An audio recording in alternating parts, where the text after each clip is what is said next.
O que vem à sua cabeça quando você ouve a expressão de que você deve ser santo? O que significa ser santo à luz da Bíblia? No programa de hoje vamos olhar para a fala do Cristo e descobrir o que significa ser santo. Está começando o seu Bíblia Fácil.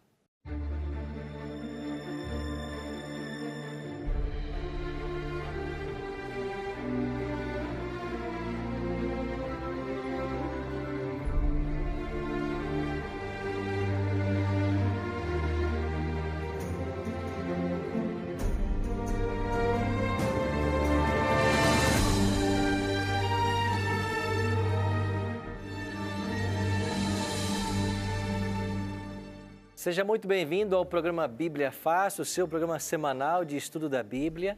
Nós estamos nos estúdios da Novo Tempo, numa nova temporada, com um grupo de amigos que vieram de vários estados brasileiros para estudarmos o tema Os Ensinos de Jesus. E eu tenho em minhas mãos aqui um guia de estudo, que é um presente da Novo Tempo para você. Você pode solicitar esse guia através do nosso site novotempo.com/bibliafácil. Você vai ver essa imagem lá, clica, preenche um formulário e com todos os dados postais e nós vamos enviar para a sua casa este guia de estudo. Se você preferir, você pode telefonar para Novo Tempo. O nosso telefone é 0 operadora 12 21 27 3121. Repetindo, 0 operadora 12 21 27 3121. Lembre-se de ligar em horário comercial e nós teremos o maior prazer em atender você. Esse guia contém todos os 18 temas que vamos estudar nessa nova temporada. E hoje chegamos ao tema 3 e vamos aprender o que Jesus ensinou sobre santificação. O que é ser santo à luz da Bíblia? Hoje vamos deixar que a palavra de Deus nos elucide mais esse tema. Nós estamos aqui nos estúdios da Novo Tempo, em Jacareí, com um grupo de amigos, muito gratos a eles, por terem vindo, passar esses dias com a gente, estudando mais a palavra de Deus. E eu quero convidar você mais uma vez a tomar a sua Bíblia, para o estudo de hoje. Mas antes de começar o estudo, nós vamos orar, como é o nosso hábito aqui. Por quê? Porque nós acreditamos que o Espírito Santo, ele não é só o autor da Bíblia, ele não só inspirou os apóstolos e profetas a escreverem esse livro, como também ele ilumina a nossa mente ao estudarmos o livro sagrado.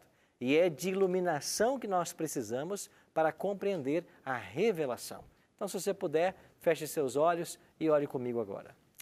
Pai Santo, nosso coração encontra-se agradecido por tudo que o Senhor tem feito por nós, pela maneira maravilhosa como o Senhor se revelou a nós e pela oportunidade de estarmos aqui reunidos para estudarmos a Tua Palavra.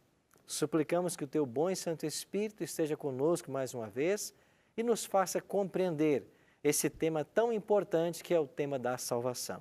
Em nome de Cristo nós te oramos. Amém. Lembram vocês que eu já disse que a Bíblia é um complemento, o Antigo Testamento é complementado pelo Novo Testamento, que toda a Bíblia tem validade. Quando você aprende os conceitos do Novo Testamento e você começa a pesquisar um pouquinho no Antigo, você descobre que esses conceitos lá já estavam. Por exemplo, o tema da santificação. Se você for para Levítico, lá o terceiro livro da Bíblia, Moisés já havia escrito no capítulo 20, verso 7. Portanto, santificai-vos e sede santos, porque eu sou o Senhor vosso Deus. Lá no terceiro livro da Bíblia, já havia um apelo para o povo de Israel. Santificai-vos, sede santos. Quando vem Jesus Cristo com o seu ensino, e diz em João 17:17, santifica-os na verdade, a tua palavra é a verdade. Jesus estava refletindo esse estudo, esse ensino de Moisés. E Jesus acrescenta um detalhe, é a palavra que nos santifica. Mas como que a palavra de Deus pode nos santificar? À medida que ela desenvolve ou apresenta o caminho que eu devo seguir para estar em sintonia com a vontade de Deus. Então é por isso que a palavra tem o poder de nos santificar. Aí depois um discípulo de Cristo, chamado Pedro, vai tratar do mesmo assunto. E lá no seu primeiro capítulo, da sua primeira carta, ele diz no verso 14, como filhos da obediência, não vos amoldeis às paixões que tinhais anteriormente na vossa ignorância. Ou seja, quando vocês não conheciam o Evangelho, vocês estavam na ignorância. Agora, como filhos da obediência, não se amoldem a essas paixões. E ele diz mais, pelo contrário, segundo é santo aquele que vos chamou, tornai-vos santos também vós mesmos, em todo o vosso procedimento, porque está escrito, sede santos, porque eu sou santo. Agora Pedro está fazendo uma citação literal do livro de Levítico 20. Sede santos, porque eu sou santo. É o texto em que nós lemos no capítulo 20 de Levítico. Então, este é um dos pontos a mais para provar a unicidade da palavra de Deus. O Antigo Testamento referindo-se, ou o Novo Testamento referindo-se ao Antigo Testamento. Então, é desejo de Deus que nós sejamos santos. Mas quando falamos a palavra santo, parece-nos que a primeira imagem que nós evocamos são imagens como esta, que trazem os apóstolos, rodeados por uma auréola de santidade. Então você vai encontrar dentro da literatura, da pintura, você vai encontrar esta imagem de santidade. Para alguns, santo também é evocar personagens como Madre Teresa, por toda a vida de piedade que ela teve, por todo o zelo que ela teve. Mas eu pergunto, então o que é ser santo à luz da Bíblia? É ser como um apóstolo? É ser como Madre Teresa? Eles foram santos? O que significa isso? Vamos ver como é que Paulo trata do tema? Olha o que Paulo diz em Romanos 1:7 e Filipenses 1:1. Veja como Paulo vai chamar os membros da igreja para quem ele está escrevendo. Em Romanos 1:7, Paulo diz, a todos os amados de Deus que estais em Roma, chamados para serdes o quê? Santos. Graça a vós outros e paz da parte de Deus, nosso Pai, e do Senhor Jesus Cristo. Paulo está dizendo que todos os membros da igreja lá em Roma foram chamados para ser santos. E já quando ele escreve para os crentes de Filipos, ele diz assim, Paulo e Timóteo, servos de Jesus Cristo, a todos os santos em Cristo Jesus, inclusive bispos e diáconos que vivem em Filipos. Na visão de Paulo, quem era o santo? Em outras palavras, era o membro da igreja, era o cristão. Todo membro da igreja, todo cristão, deveria ser um santo, e ele chama de santo. Nós iremos aprender hoje que santidade à luz da Bíblia nada tem a ver com impecabilidade. E esta é uma grande confusão que é feita, ao se pensar que o santo é aquele que não tem pecado. Não é este o ensino da palavra de Deus. Vamos ver um detalhe interessante. De acordo com Paulo, qual é a vontade de Deus para seus filhos? Em 1 Tessalonicenses 4, verso 3, Paulo diz assim, pois esta é a vontade de Deus, a vossa santificação, e que vos abstenhais da prostituição. Então, o desejo de Deus para cada filho é a santificação.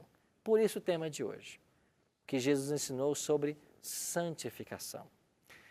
Algumas semanas atrás eu mencionei para vocês que a salvação é um processo, pelo menos em 3 tempos. E hoje vamos estudar sobre um desses tempos da salvação. Salvação no passado é entendido como justificação e no presente como santificação. Por que é que eu devo ser santo? A palavra de Deus responde. Quão necessária é a santificação? O autor de Hebreus diz assim, segui a paz com todos e a santificação, sem a qual ninguém o quê? Verá o Senhor. Está claro esse ensino da palavra para vocês? Você percebe que sem a santificação ninguém vai ver o Senhor? Mas então o que significa santificação? Nada tem a ver com impecabilidade. Santificação tem a ver com crescimento no conhecimento e na graça de Jesus Cristo. Santificação tem a ver com um processo de salvação que inicia-se na conversão ou quando se aceita a Cristo como Salvador e é desenvolvido agora através da prática do ensino da palavra. Bom, para elucidar o assunto, eu queria apresentar para vocês 3 textos da palavra de Deus. O primeiro deles, abra comigo aí em Tito. Olha o que Paulo escreveu a Tito no capítulo 3 e verso 5. Não por obras de justiça praticadas por nós, mas segundo a sua misericórdia, ele nos salvou, mediante o lavar regenerador e renovador do Espírito Santo. Cristo nos salvou. O tempo aqui é o pretérito perfeito, é o passado. Ele nos salvou pelo lavar regenerador do Espírito Santo. Você percebe que o tempo aqui usado é o passado? Nós fomos salvos quando fomos lavados pelo Espírito Santo. Então, isso é salvação no passado. Como a Bíblia chama salvação no passado? Nós também chamamos de justificação. O apóstolo Paulo diz, justificados, pois, mediante a fé em Jesus Cristo, temos paz com Deus. É o tema de Romanos. Então, justificação tem a ver com nossa salvação no passado. Então, quando alguém aceita a Cristo como Salvador, recebe o perdão dos pecados, muda o rumo da sua vida, isso é um ato que acontece pela mediação do Espírito. Nós chamamos isso de justificação. O que mais é justificação? É o ato de Deus fazer por nós aquilo que nós não podemos fazer. É o ato de Deus pegar as obras humanas que não têm valor, lançar por terra e fazer pelo homem aquilo que ele nunca poderia fazer. Isso é justificação. Justificação é o que Deus faz quando Ele ignora os teus pecados e no teu lugar Ele coloca os méritos de Cristo. Então nós somos justificados.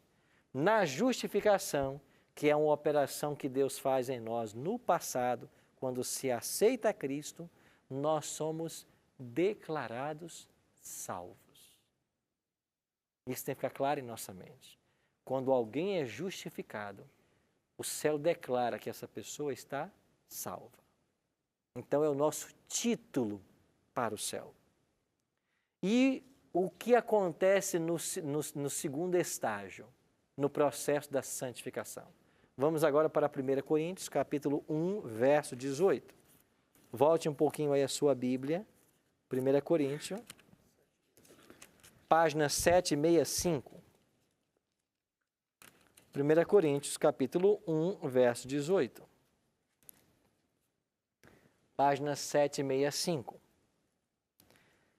Certamente, a palavra da cruz é loucura para os que se perdem, mas para nós que somos salvos é o quê? Poder de Deus. Você percebeu o tempo verbal desse verso? Para nós que somos salvos. Interessante, Paulo havia dito da salvação no passado, agora aqui escrevendo aos Coríntios, ele diz para nós que somos salvos. Aqui a salvação aparece no presente. Salvação no presente nós também chamamos de santificação. O ser santo. E o que significa então santificação? É alguém que está em Cristo. Ser salvo é estar em Cristo. É andar como ele andou. É praticar o que ele praticava.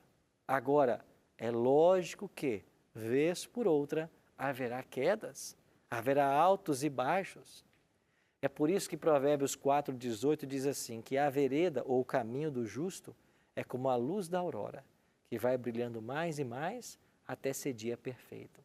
Vai brilhando mais e mais. Não é ainda. Um dia vai ser dia perfeito.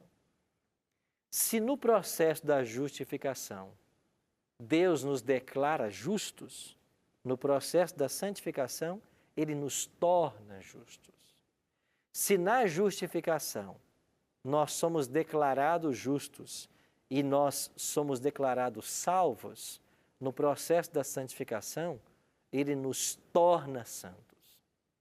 Então, se a justificação é o nosso título para o céu, a santificação é a nossa idoneidade para o céu. Então, nesse processo, Deus vai agora maturar o crente. Se o crente vai ser maturado na sua caminhada, é lógico supor que quando Cristo voltar, haverá cristãos em graus diferentes de santificação. Concorda você?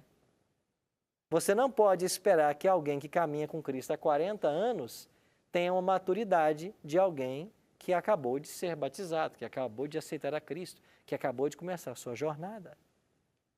Então, aqueles que estão caminhando há mais tempo com Cristo, espera-se uma maturidade maior. Então, santificação é a nossa idoneidade para o céu. Deus vai preparando o nosso caráter. E Cristo sempre nesse processo é o nosso modelo. Só que Cristo é um modelo que cada vez que você se aproxima dele, ele se projeta para mais longe. Porque ele é o modelo perfeito. Então, quando você se aproxima dele, ele se projeta para mais longe. Ele sempre será o nosso modelo. Então, o que é santificação? É a salvação no presente. É o que Deus está operando em nós.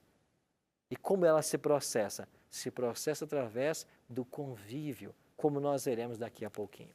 Mas tem um último texto que eu queria ler com vocês, voltando um pouquinho mais na Bíblia, para o livro de Romanos, né? Aqui mesmo em Romanos, só que agora no capítulo 5, verso 9.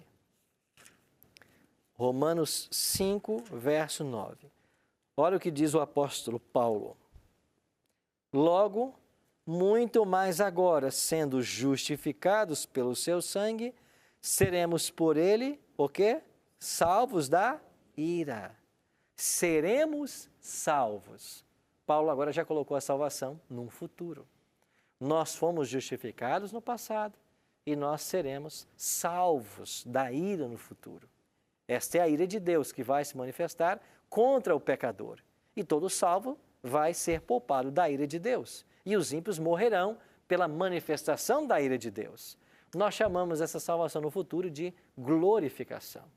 E quando estudarmos um tema no futuro, que vai ser a respeito da volta de Jesus, nós vamos aprender que a glorificação, ela acontece aí, na volta de Jesus. Você quer ver um texto que nos ajuda muito? Vai para frente um pouquinho, aqui em 1 Coríntios, onde nós estávamos, lá no capítulo 15. 1 Coríntios, capítulo 15, dê uma olhadinha para os versículos 51 em diante. Página 775. Em casa, talvez a página não confira, mas aqui a Bíblia que estamos usando é a página 775. Olha o que diz o apóstolo Paulo sobre glorificação. 1 Coríntios 15, 51. Eis que vos digo um mistério, nem todos dormiremos. O que significa dormir aqui para Paulo? Morrer, morrer. Nem todos morreremos, nem todos dormiremos, mas transformados seremos todos. Verso 52. No momento, num abrir e fechar de olhos, ao ressoar a última trombeta, a trombeta soará, os mortos ressuscitarão incorruptíveis e nós seremos o quê? Transformados. Verso 53. Porque é necessário que esse corpo corruptível se revista da incorruptibilidade e o corpo que é mortal se revista da imortalidade. Vocês percebem em que momento os salvos serão transformados? Na volta de Jesus. Esse verso nos ajuda a confirmar o que dissemos na semana passada, que ninguém foi para o céu ainda. A glorificação, que é a transformação dos pecadores em seres sem pecado, agora sim, ela acontece só na volta de Jesus. Ninguém passou por isso ainda, a não ser aqueles que a Bíblia menciona nominalmente, que foi Moisés, Elias e Enoque. Então, o que é glorificação? É a salvação no futuro. E o que vai acontecer quando Jesus voltar? O nosso corpo será transformado. O corruptível deixará de ser corruptível. Por quê? Lembram vocês que nós falamos aqui sobre as duas naturezas? Falamos da natureza carnal. O que é que vai ser arrancado de nós na volta de Jesus? A natureza carnal. A tendência para o pecado. E a luta que Paulo fala em Romanos, né, quando ele tenta servir a Deus e não consegue, porque há dentro dele uma lei que é contrária à vontade de Deus, essa luta vai acabar. Por quê? Porque na glorificação, o pecado será extinto de nós. Então, se na justificação nós somos declarados salvos, é o nosso título para o céu, e na santificação nós somos idôneos para o céu, agora na glorificação nós somos glorificados, transformados para a vida eterna. Então, justificação tem a ver com a libertação da condenação do pecado. Na justificação, nós somos libertos da condenação do pecado. Na santificação, nós somos libertos do poder do pecado. E na glorificação, nós seremos libertos da presença do pecado. É por isso que a salvação é claramente apresentada na Bíblia em 3 momentos. Então, eu posso ter certeza de salvação? Posso. No passado, se eu aceitei a Cristo. No presente, se eu ando com Ele. E no futuro, se eu permanecer nele. E esse é mais um tópico que nós temos que levantar aqui. Não existe na Bíblia a ideia de uma vez salvo, salvo para sempre. Não existe isso. O que a Bíblia ensina é que aquele que for fiel até a morte, esse será salvo. Apocalipse 2,10 diz isso. Ser fiel até a morte. Paulo adverte, aquele que está em pé, cuide para que não caia. Então não existe na Bíblia essa história de que uma vez salvo, salvo para sempre. A salvação é um processo diário da operação de Deus em nosso coração. Assim nós podemos resumir a obra de Deus no coração do humano em 3 tempos. Quando aceitamos a Cristo e recebemos sua justiça, nós somos perdoados de todos os pecados. Nós agora somos declarados justos. Na santificação, mantendo comunhão com Cristo, nós agora crescemos em graça e então atingimos a idoneidade para o céu. Mas será na glorificação, quando Jesus voltar, que o corpo será transformado. E o pecado que reina hoje, ou a tendência que nós temos para o mal, ela será finalmente arrancada de nós. Então, só entendendo a salvação nesses 3 tempos é que nós podemos compreender o plano de Deus e o que Ele quer dizer com santificação. Ou seja, santificação tem a ver com a nossa maturidade espiritual. Nós iremos para o intervalo e quando voltarmos, vamos aprender mais coisas, inclusive uma linda analogia ensinada por Jesus Cristo para mostrar como que nós podemos ser santos, o significado de ser santo e como podemos ser santos à luz da Bíblia. Não saia daí, nós voltamos em alguns instantes.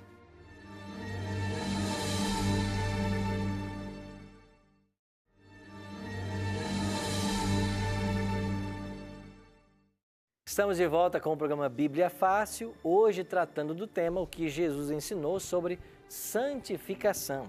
Estamos vendo que a salvação de Deus ela é apresentada na Bíblia em pelo menos 3 etapas, em 3 tempos, passado, presente e futuro. E se você perdeu alguma coisinha do que estamos apresentando, não se preocupe, nós temos o guia impresso com todos os textos que estamos usando aqui no programa, inclusive outros textos que não aparecem aqui.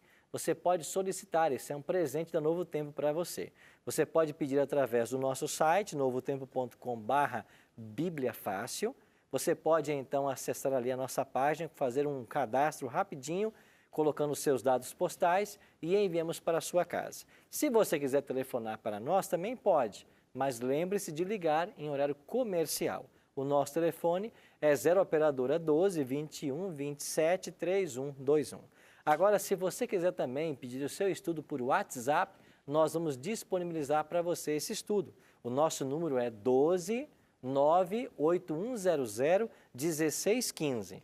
Então, mande um WhatsApp para nós dizendo, eu quero o curso Ensinos de Jesus. Mande os seus dados postais e nós vamos cadastrar você. Anote aí o nosso WhatsApp, é 12-98100-1615. Agora, quando você mandar a sua mensagem de WhatsApp, você já manda para nós os seus dados completos, dados postais. Tem que aparecer a rua, o número da sua casa ou do seu apartamento, o CEP, bairro, cidade. Precisamos também do seu nome completo, do e-mail e do CPF. Essas informações são imprescindíveis para nós atendermos você. Então, você tem essas 3 formas de solicitar esse lindo guia que nós preparamos para vocês, tá bem? Aproveite para curtir as nossas páginas nas redes sociais. No Facebook é facebook.com/bibliafácil. No YouTube também, youtube.com/bibliafácil. E no Instagram é @bibliafácil. Curta nossas páginas, recomende o programa para seus amigos e vamos continuar aprendendo mais a palavra de Deus. Quando terminamos o primeiro bloco, parece que Luiz Farena tinha uma pergunta que não deu tempo. Luiz, qual é a sua pergunta? Pastor Arilton, é sobre a salvação em 3 tempos, né? Eu pergunto assim, onde fica... Uma das perguntas, encaixando uma segunda, a primeira é onde fica o batismo nesse tempo, né? Porque, pelo que eu aprendi, ele é importante, né? Ele deve estar dentro desses 3 tempos. Mas a segunda é assim, por exemplo, eu fiz parte de uma igreja, né? Independente de denominação, e depois me afastei, a chama esfriou, me afastei. Depois de um tempo, você consegue aquecer essa chama de novo, já em outra denominação. Como fica a situação do batismo que foi feito lá daquela igreja, que depois ficou esfriado? Para voltar e ter esses tempos da salvação, né, confirmados perante Cristo, é necessário fazer um novo batismo? Como que fica? Luiz, muito boa a sua pergunta. A primeira delas é em que momento entra o batismo nesse processo. Deixa eu ler para você Atos capítulo 2, verso 38. Atos 2, 38. Podemos ler desde o 37. Aqui no dia de Pentecostes, quando os discípulos recebem o Espírito Santo e eles começam a pregar. E no verso 37 diz assim: ouvindo eles essas coisas, aqui a multidão, compungiu-se-lhes o coração e perguntaram a Pedro e aos demais apóstolos: que faremos, irmãos? Respondeu-lhes Pedro: arrependei-vos e cada um de vós seja batizado em nome de Jesus Cristo para a remissão dos vossos pecados e recebereis o dom do Espírito Santo. Então veja, os discípulos pregaram no dia de Pentecostes, pregaram que Jesus era o Cristo e essa mensagem tocou profundamente o coração da multidão. Aí a multidão pergunta para os discípulos assim: e agora que nós matamos o Cristo, o que nós vamos fazer? Aí Pedro responde: arrependei-vos e cada um de vós seja batizado para a remissão, para perdão dos vossos pecados e vocês receberão o dom do Espírito Santo. Então nós entendemos de que o arrependimento, a crença em Jesus como Salvador e o perdão dos pecados são atitudes que devem acontecer no processo da justificação. Então, quando alguém é justificado, quando alguém ouve o Evangelho, entende que é pecador, que só Jesus pode salvar, entrega a sua vida a Cristo, passa pelo batismo e obtém o perdão dos pecados e o dom do Espírito Santo. Então, essa conversão inicial, esse perdão que é outorgado ao pecador, essa nova vida que lhe é propiciada, nós chamamos também de justificação. Então, o marco inicial da caminhada cristã deveria ser a justificação quando aceitamos a Cristo, quando somos perdoados, convertidos e então somos batizados. Esse é o marco inicial. Lembra de Jesus na conversa com Nicodemos, lá em João capítulo 3? Ele disse assim para Nicodemos: quem não nascer de novo não vai ver o reino dos céus. Então, o batismo é um novo nascimento. Se ele é um nascimento, ele está inaugurando a vida cristã. Por isso chamamos de justificação. Agora, a sua segunda pergunta. E alguém que foi batizado, passou por esse processo, mas em algum momento da sua experiência cristã, se afastou dos valores cristãos. Ele precisa retomar a esses valores cristãos e ele precisa passar por um novo batismo, o que nós chamamos de rebatismo. Alguns poderão dizer: mas pastor, não tem um texto na Bíblia que que diz que há um só Senhor, uma só fé e um só batismo? Tem, isso é Efésios capítulo 6, verso 5. Só que quem é que escreveu a carta aos Efésios? É o apóstolo Paulo. Paulo está dizendo que há um só batismo, mas o próprio Paulo é quem batizou pessoas que já eram batizadas. Abra sua Bíblia em Atos capítulo 19 e dê uma olhadinha no que está acontecendo aqui. Atos capítulo 19. Primeiro verso. Aqui diz que Paulo está na cidade de Éfeso. Atos 19, verso 1. Aconteceu que, estando Apolo em Corinto, Paulo, tendo passado pelas regiões mais altas, chegou a Éfeso, achando ali alguns o quê? Achou discípulos. Verso 2. Perguntou-lhes, recebestes porventura o Espírito Santo quando crestes? Ao que lhe responderam, pelo contrário, nem mesmo ouvimos que existe Espírito Santo. Verso 3. Então perguntou Paulo, em que, pois, fostes batizados? Responderam, no batismo de João. Disse-lhes, pois, Paulo, João realizou batismo de arrependimento, dizendo ao povo que cresce naquele que vinha depois dele, a saber, em Jesus. E eles, tendo ouvido isto, foram o quê? Batizados em nome do Senhor Jesus. Então, resumindo a história, Paulo encontrou um grupo de discípulos que eram discípulos de João Batista. E João batizava nas águas, lá no Rio Jordão, e também lá em Enom, perto de Salim. Eles foram batizados por João, mas quando João estava pregando, Cristo não havia vindo ainda. E depois que Cristo veio e foi para o céu, é que ele enviou o Espírito. Então, aqueles discípulos não conheciam sobre a obra do Espírito. Agora, Paulo apresentou para eles um novo tema, que antes eles não conheciam. E uma vez que eles abraçaram esse novo tema, eles passaram por um outro batismo. Então, essa situação aplica-se em dois momentos. Primeiro, se eu me batizei e não conhecia verdades fundamentais da palavra de Deus, mas agora eu aprendo essas verdades e eu quero viver essa verdade, eu posso passar por um rebatismo. Segunda orientação. É o mesmo Paulo quem, escrevendo à igreja de Corinto, vai dizer que quando alguém está em pecado dentro da igreja, a igreja tem que lidar com o problema, tem que advertir o pecador. E se o pecador não ouvir, ele deve ser desligado, separado do corpo de Cristo, que é a igreja. E a forma deste pecador voltar ao corpo de Cristo é pelo arrependimento, o abandono do pecado que praticava e passando agora também por um novo batismo, para voltar à comunidade dos crentes. Então, ele se aplica nessas duas situações. Então, se você fez uma profissão de fé, foi batizado, mas depois, por algum motivo, não viveu os princípios que você aprendeu do Evangelho e você quer agora recomeçar a sua nova caminhada, você pode passar por um rebatismo. É o que nos orienta Atos 19, certo? Vamos ver um outro detalhe? Como que eu posso, então, dentro do processo de santificação, manter-me santo à luz da palavra de Deus? Foi Jesus quem contou uma metáfora para falar de santificação. E essa metáfora está lá em João capítulo 15.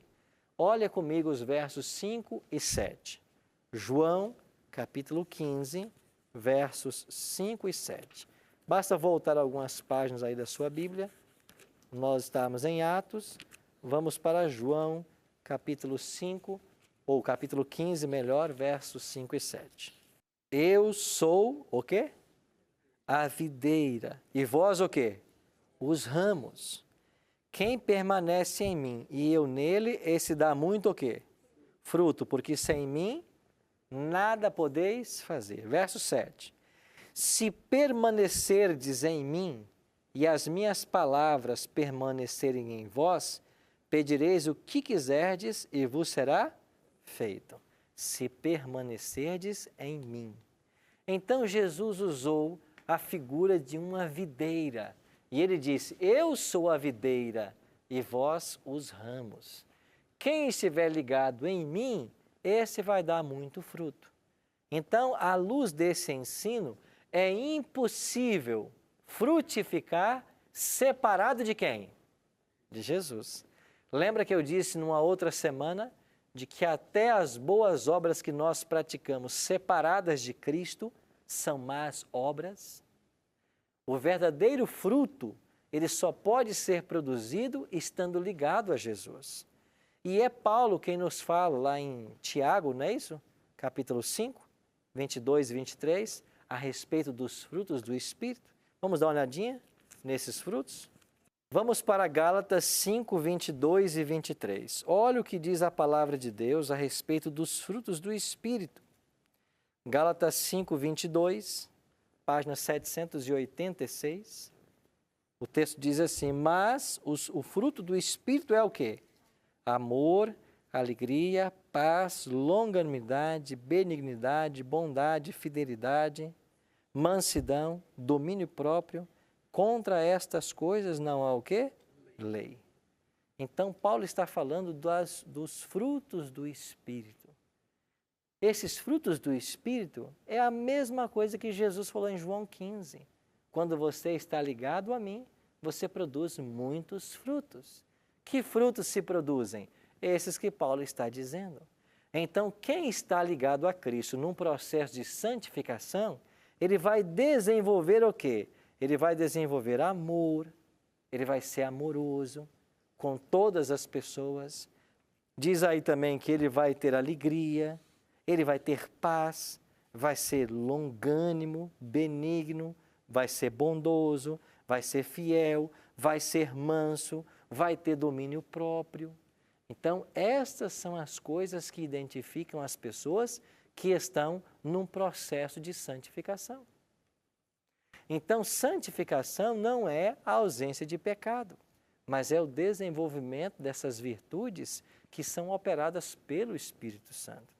Agora, em termos práticos, como que eu posso desenvolver essa santificação? Estando ligados a Jesus. Mas como que eu permaneço ligado à videira? Para isso, Cristo nos preparou duas grandes avenidas. Uma delas se chama oração, a outra se chama estudo da Bíblia, da palavra. Então, como que você se mantém ligado à videira? Primeiro, através da oração. É você conversar todo dia com Deus. É você apresentar para Ele todas as situações. Tem pessoas que dizem assim: mas eu não sei orar, pastor. Orar é abrir o coração a Deus como se faz a um amigo. Orar é você colocar diante dele tudo o que está acontecendo com você, o que está passando no seu coração.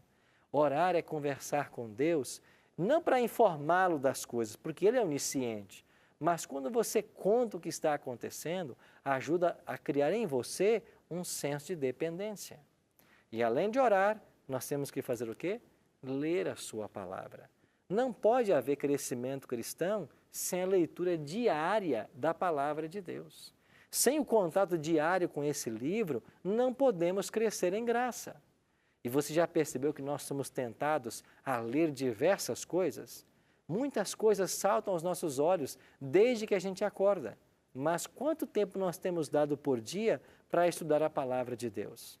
E se nós queremos um caráter semelhante ao de Cristo, se nós queremos nos manter ligados à videira, eu preciso estar em contato com a palavra. Então eu tenho que ter por hábito, todos os dias, ler esse livro. Então só existe uma forma de permanecer em Cristo, ligado à videira. É através da oração e do estudo da palavra.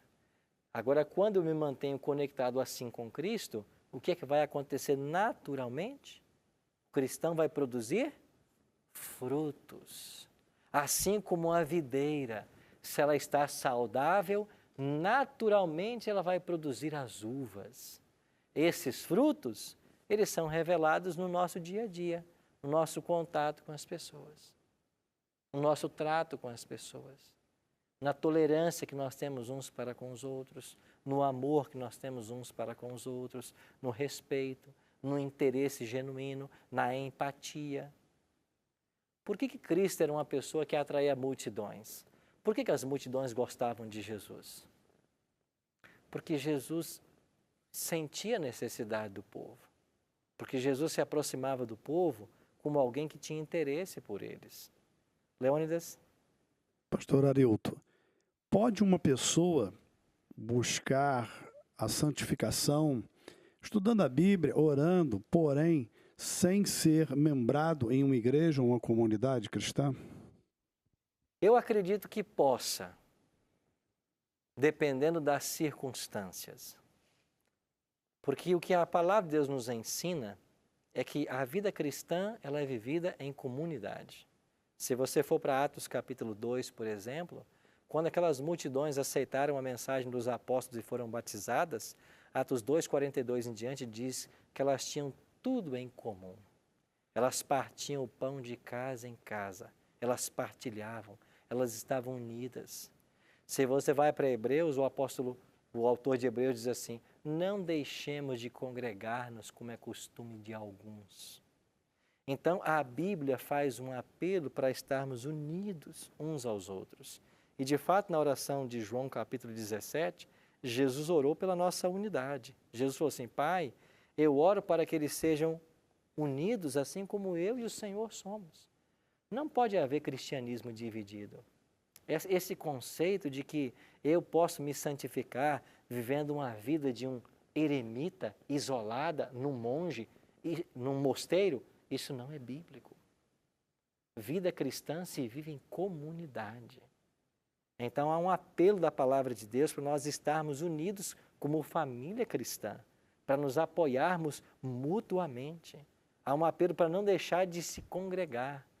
Então eu acho que a santificação ela só é desenvolvida quando nós saímos desse convívio direto com Jesus para partilhar disso com os nossos irmãos. Então há um elemento coletivo na vida cristã. Esse partilhar das experiências, esse auxílio, esse amar e servir ao próximo. Pelo menos esse é o modelo da igreja primitiva, que para mim é um modelo ideal ali em Atos capítulo 2. Por que eu disse que eu acredito que pode haver exceções? Porque eu posso ter uma pessoa cristã, por exemplo, num país onde o cristianismo não é permitido, onde ele nunca poderá congregar numa igreja.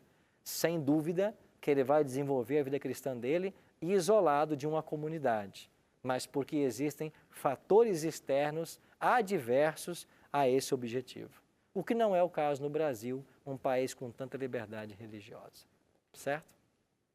Amigos, vocês percebem que há um equilíbrio na pregação do Evangelho? Nós aceitamos a Cristo, agora entramos no processo de santificação.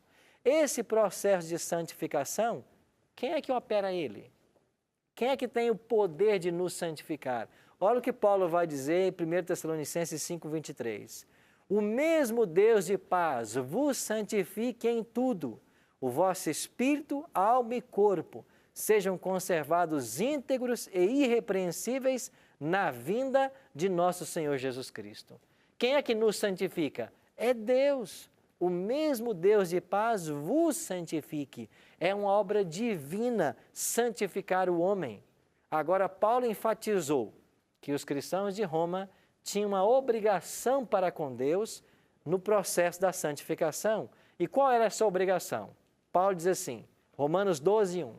Rogo-vos, pois, irmãos, pelas misericórdias de Deus, que apresenteis o vosso corpo por sacrifício vivo, santo e agradável a Deus, que é o vosso culto racional.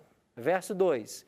E não vos conformeis com este século, mas transformai-vos pela renovação da vossa mente, experimentando ou para que experimenteis qual seja a boa, agradável e perfeita vontade de Deus. Paulo está dizendo, eu tenho que santificar o meu corpo, a minha mente, para conhecer a vontade boa, agradável e perfeita de Deus. Num culto racional. O que é um culto racional? É onde existe ensino. O culto tem que ter como ingrediente indispensável o ensino. Nós temos que nos reunir para crescermos no conhecimento de Jesus Cristo. E esse conhecimento ele é oriundo da palavra.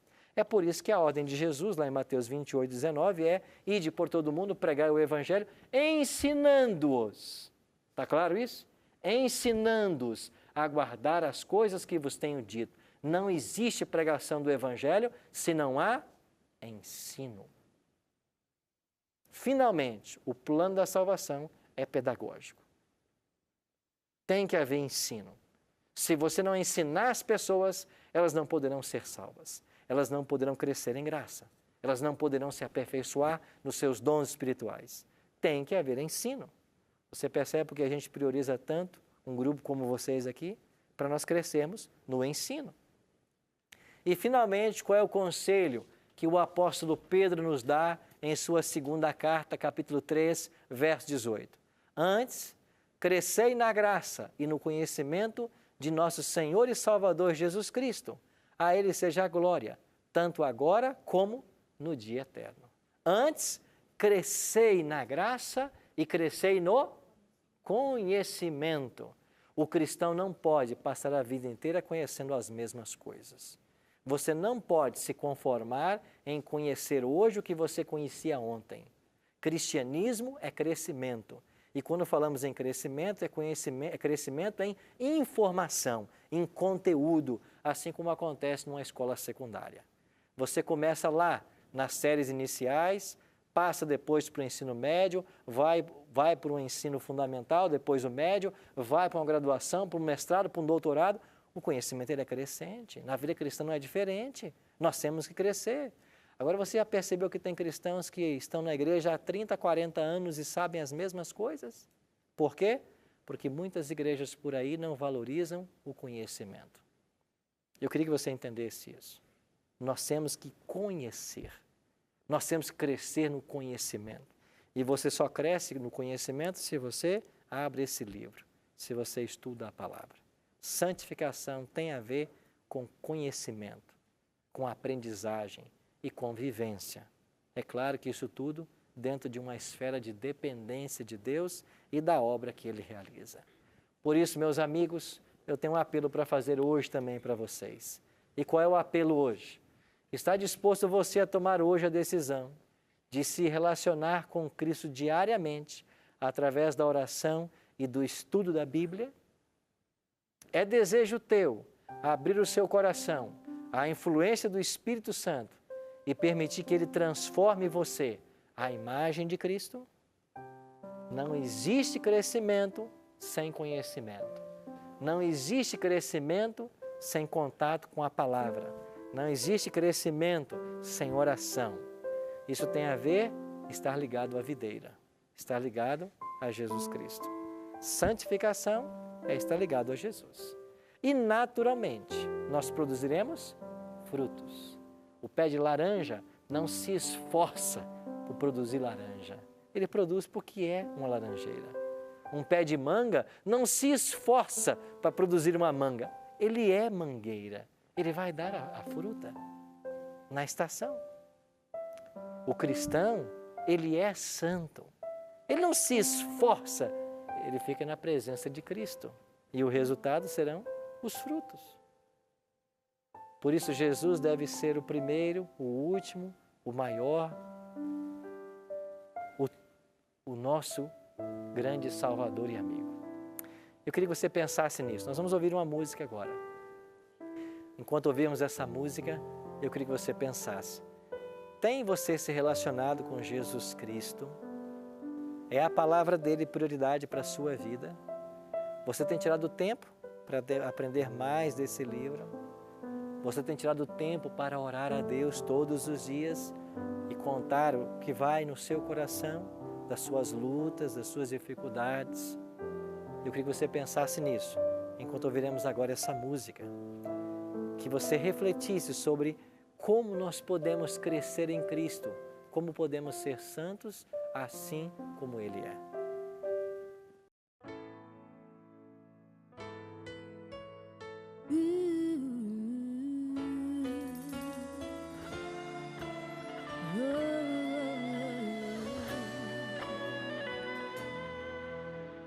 Eu tão longe andei, o meu caminho escuro se tornou, perdido e sem forças me senti, e não pude ver que ao meu lado sempre estava alguém tentando me ajudar, a prosseguir, mas um dia encontrei Jesus que me estendeu a mão. Eu agora tenho segurança, já não vou mais andar sozinho e não vou viver sem Jesus. Ele me guarda em seus braços, já entregou sua vida por mim. Seu amor lá na cruz mostrou. Eu não vou viver sem Jesus.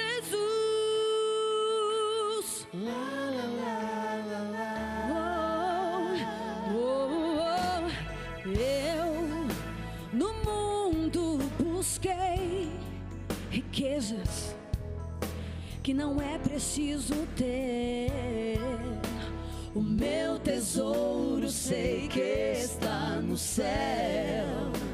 Amigos eu perdi, triste então meu coração ficou, mas encontrei um amigo e salvador.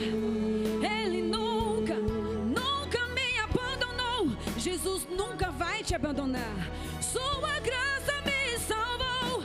Agora tenho segurança, já não vou mais andar sozinho e não vou viver sem Jesus.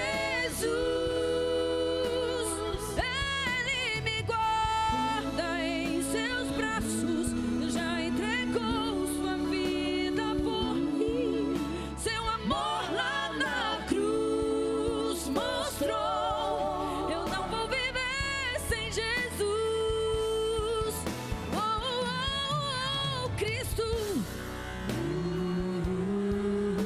Tu és o meu viver. Oh, em Ti eu encontro paz. Oh, oh, oh, Cristo, oh, eu não vou esquecer que tens amor por mim. Oh, agora tenho segurança.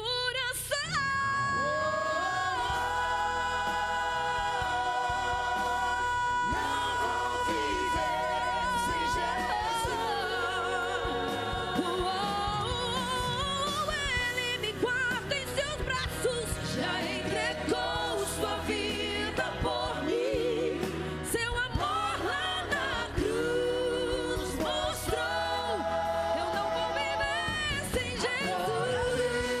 Segurança, já não vou mais andar sozinho. Aleluia. Não vou viver sem Jesus. Ele me guarda em seus braços, já entregou sua vida por mim. Seu amor lá na cruz mostrou.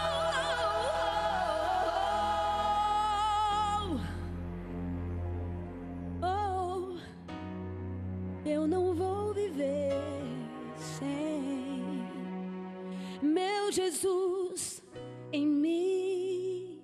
Oh, eu não vou viver sem Jesus em mim. Você também não vai viver sem Jesus. Aleluia, aleluia, Jesus, aleluia. Esta é a grande lição que o Evangelho quer nos ensinar.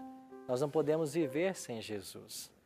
De fato, santificação é estar na presença dEle, que é santo. E quando você se relaciona com Cristo através da oração, da leitura da palavra, é inevitável desejar falar dEle, do amor dEle, para as pessoas que estão ao teu redor. Aí vem o testemunho associado com as obras do Espírito, a frutificação da vida cristã, é que torna belo o cristianismo. Também não existe cristão isolado que não se associe com as pessoas, que não faça o bem, que não se envolva. Esse era o exemplo de Cristo. Por isso quero convidar você a nós orarmos para que Jesus seja o primeiro em tudo em nossa vida e que, como resultado dessa habitação dele, nós cresçamos em graça, nós busquemos a cada dia a sua perfeição. Se esse é o desejo do seu coração, eu queria que você orasse comigo agora. Pai querido, ajuda-nos a ficarmos perto do Senhor. Não existe salvação longe de Ti. Não existe crescimento cristão separados do Senhor. E nós queremos, através da oração, através da leitura da Tua Palavra, ficarmos na Tua presença. Por isso, Pai, nos ajuda. Por isso, Pai, abre os nossos olhos para realidades que ainda nós não conhecemos. Por isso, Pai, prepara o nosso coração para Te servir em espírito e em verdade.